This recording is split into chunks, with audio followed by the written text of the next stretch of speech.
మీ business ను develop చేసుకోవాలి అనుకుంటున్నారా? మీ పరపతిని పెంచుకోవాలి అనుకుంటున్నారా? అయితే ఓకే టీవీ ద్వారా L band, aston band ad, scrolling ad, ad with voice overs, logo bug, video ads ద్వారా మీ యాడ్స్ ను పబ్లిష్ చేసుకోండి. సంప్రదించవలసిన ఫోన్ నెంబర్ 8520917933.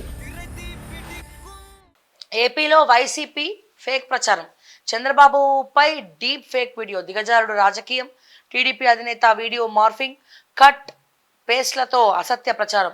వీడియో తనది కాదని బాబు ఖండన, ఎక్స్లో ఒరిజినల్ వీడియో పోస్టెడ్. సో ఇట్లా అన్ని కూడా అడ్డుగోలు రాజకీయాలు జరుగుతూ ఉంటాయి.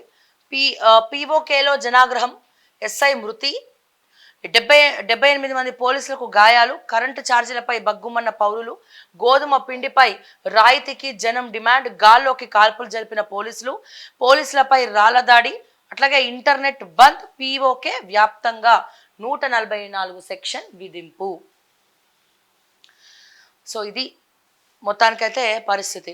ఇగో బెట్టింగ్కు బానిసైన కొడుకు, ప్రాణం తీసిన తండ్రి. 2 కోట్లు పోగొట్టడమే కాక మిగిలిన ఆస్తుల విక్రయానికి కూడా యత్నం. సో విసికిపోయి కుమారుడు తల పగలగొట్టిన తండ్రి. మెదక్ జిల్లాలో ఘటన ఎంత బాధాకరం అంటే, బెట్టింగ్స్ ఆడడం చాలా చాలా పెద్ద తప్పు. నేను చెప్పేది ఏంది, వాళ్ళు బెట్టింగ్ పెట్టిన తర్వాత తలలు పగలగొట్టడం కన్నా వాళ్ళు ఎటువంటి ప్రలోభాలకు లోబడకుండా ముందే మీరు తలలు పట్టుకోవడం బెటర్.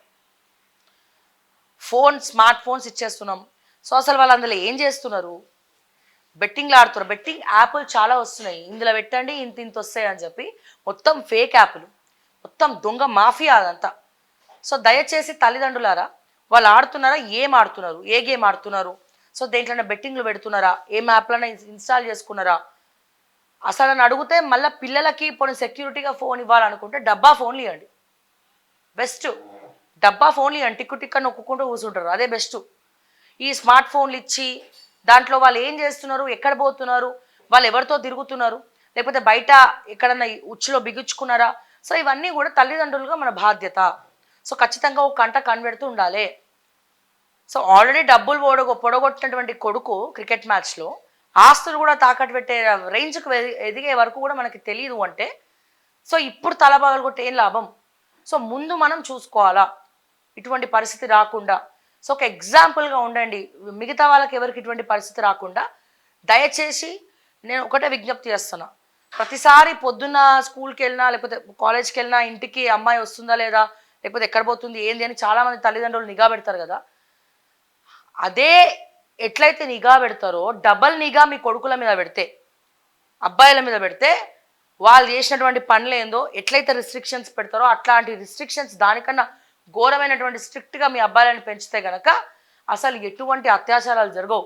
వాడు మందు కొట్టడు, వాడు స్మోక్ చేయడు, వాడు ఏం చేస్తున్నాడు, వాళ్ళు ఎవరితో చాటింగ్ చేస్తున్నారు, ఎవరినైనా ఇబ్బంది పెడుతున్నారా, సో ఇవన్నిటిని కూడా వాళ్ళని కూడా కంట్రోల్ పెట్టాల్సినటువంటి బాధ్యత.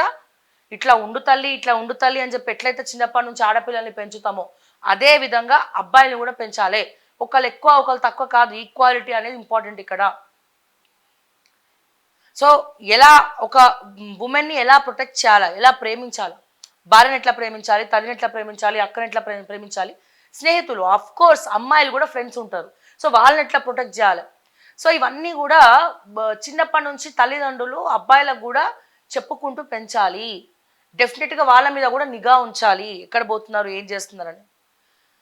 అసలు అంటే ఈరోజు ఎలక్షన్ మాట్లాడచ్చలేదు తెలియదు కానీ, బట్ ఎంత దారుణం అయిపోయిందంటే హైదరాబాదు చుట్టూ పరిసర ప్రాంతాల్లో ఉన్నటువంటి ఇంజనీరింగ్ కాలేజెస్, పెద్ద ఇంజనీరింగ్ కాలేజెస్ కావచ్చు, ఇంటర్ కాలేజెస్ కావచ్చు, ఇవన్నీ కూడా డ్రగ్స్ మాఫియాలో మునిగిపోయి ఉన్నాయి. అంటే పిల్లలకే తెలియకుండా డ్రగ్స్ ఇంజెక్ట్ చేసి డ్రగ్స్ వాళ్ళ పాకెట్ మనీ మొత్తం కూడా కొనుక్కునే విధంగా పిల్లల్ని వశపరుచుకుంటా ఉన్నారు, తప్పుదారిలో నడుస్తూ ఉన్నారు. సో ఇవన్నీ పెద్ద యూనివర్సిటీస్లో జరుగుతూ ఉన్నాయి. హై కల్చర్ అని చెప్పి డ్రగ్స్ తీసుకుంటా ఉన్నారు. సో డ్రగ్స్ని మొత్తం నిర్మూలిస్తామన్నారు, బట్ ఇప్పటి వరకు కూడా దాని ఊసు లేదు.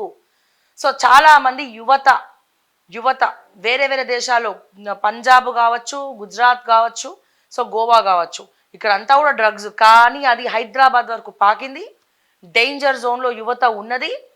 సో దాదాపుగా మనకి తెలియకుండానే వాళ్ళకి తెలియకుండానే ఇంజెక్ట్ చేస్తూ ఉన్నారు. డ్రగ్స్కి అట్రాక్ట్ చేసేలాగా, డ్రగ్స్కి డైవర్ట్ అయ్యేలాగా వాళ్ళని ఖరాబ్ చేస్తూ ఉన్నారు. వాళ్ళు అట్రాక్ట్ చేసుకుంటా ఉన్నారు. సో చాలామంది పిల్లల జీవితాలను నాశనం చేస్తూ ఉన్నారు.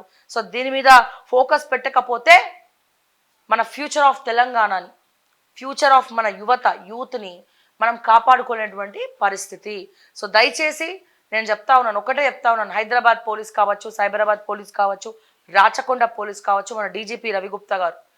సో ఒక్కసారి ఈ ఎలక్షన్ ఇదంతా అయిపోయిన తర్వాత కాలేజెస్ మీద, బీటెక్ కాలేజెస్ మీద, ఎంబీబీఎస్ కాలేజెస్ మీద, ఇంటర్ కాలేజెస్ మీద ఒక్కసారి పోలీసులు నిఘా పెట్టాలా, అక్కడ ఏం జరుగుతుందో తెలుసుకోండి అనేది నేను మరొకసారి రిక్వెస్ట్ చేసి నేను చెప్తా ఉన్నాను వాళ్ళ గురించి. బద్రీనాథ్ ఆలయం ఓపెన్. ఉత్తరాఖండ్లో ప్రసిద్ధ పుణ్యక్షేత్రం బద్రీనాథ్ ధామ్ ఆలయాన్ని ఆదివారం ఉదయం తెరిచారు.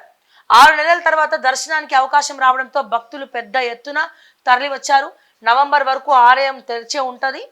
సో వేద మంత్రాల నడుమ తెరుచుకున్న దేవాలయం భారీగా తరలి వచ్చిన భక్తులు 6 నెలల తర్వాత దర్శనానికి అవకాశం. బద్రీనాథ్ ఆలయం 6 నెలలు ఓపెన్ ఉంటుంది, 6 నెలలు క్లోజ్ ఉంటుంది. సో మళ్ళీ నిన్నటి నుంచి మొదలైంది. సో ఎవరైనా దర్శనం చేసుకోవాలనుకుంటే జాగ్రత్తగా బద్రీనాథ్ వెళ్ళాలంటే మామూలు విషయం కాదు. ఆయన్ని చేరుకోవాలంటే ఆయన కృప ఉండాలి మన పైన. అంటే సేఫ్గా వెళ్ళి సేఫ్గా రావాలా. పెద్దవాళ్ళు అయితే వెళ్ళడం చాలా కష్టం. బట్ చాలామంది టూరిస్ట్ వాళ్ళని పట్టుకొని వెళ్తూ ఉన్నారు. బట్ వెళ్ళాలనుకున్న వాళ్ళు జాగ్రత్తగా వెళ్ళిరండి. రేపు ఉదయం వరకు వైన్స్ బంద్.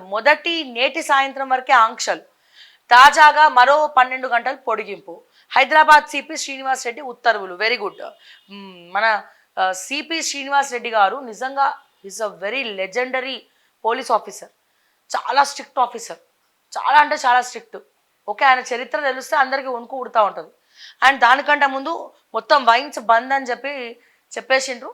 బట్ ఎవరైనా తెలియకుండా పొరపాటున వైన్ మళ్ళీ అమ్ముతున్నట్టో లేకపోతే ఇల్లీగల్ బిజినెస్లు సాయంత్రం వరకు ఆగకుండా చేస్తున్నట్టో తెలిసిందో మీ సంగతి అంతే. ఇక పని కథం. ఇక దుకాణం బంద్ పర్మనెంట్గా చేసుకోవాలి.